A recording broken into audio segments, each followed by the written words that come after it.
kay Bong Revilla, yung kampo ni Pinoy. Ngayon, yung mismong nagpakulong kay Bong Revilla na mga tropa-tropa na yan, sila ngayon ang kakampi ni Bongbong Marcos. O di ba? O kaya naman natalo si Bong Revilla, kalaban niya yung mga yan eh. Di ba? Kaya naman hindi naman siya dinala ng mga pinglawan-dilawan eh. Di ba? Pero yung ibang yung ibang Marcoses, dinala nila. Katulad ni Gadon, yung Bobo. Di ba kung maalala ninyo, Senator Bong Revilla, papaalala ko lang sa iyo kung mapapanood mo itong video na ito. Kung maalala ninyo, si Gadon, niya, pinangampanya niya, si Kiko Pangilinan, tsaka si Bam Aquino, si Gadon, yung Bobo.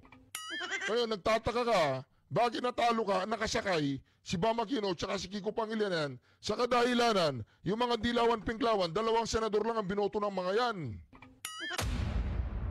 Plano ng Department of the Interior and Local Government na makipag-ugnayan sa International Criminal Court para sa gagawing oath-taking ni dating Pangulong Rodrigo Duterte. Alright, Reaction TVPS nagbabalik. Reaction.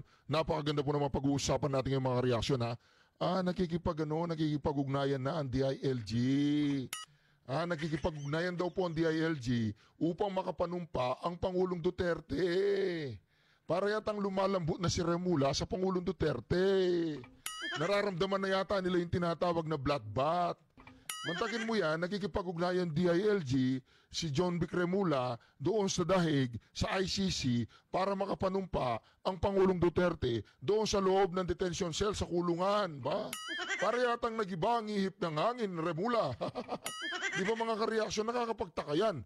Ba, para yatang pauwi na ang Pangulong Duterte. Para yatang tinatrabaho na nila na mapauwi ang Pangulong Duterte dahil yun ang kahilingan ng taong bayan kung gustong makipag-reconcile o reconciliation si Bongbong Marcos sa mga Duterte ay kailangan munang iuwi ang Pangulong Duterte at saka yung isa pang kondisyon na ating pag-uusapan ngayon, yung pagpapa-air follicle test. Kaya dito mga kareaksyon, tama ba, totoo ba ang naririnig natin na nakikipag-ugnayan ng DILG doon sa dahig sa ICC para lamang makapag-oath-taking ang ating Pangulong Duterte? Ba, imposible yata yan. Pero posible.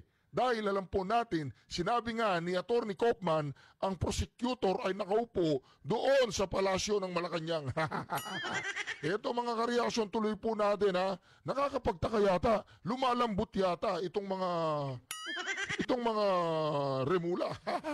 Pakinggan po natin Plano ng Department of the Interior and Local Government na makipag-ugnayan sa International Criminal Court para sa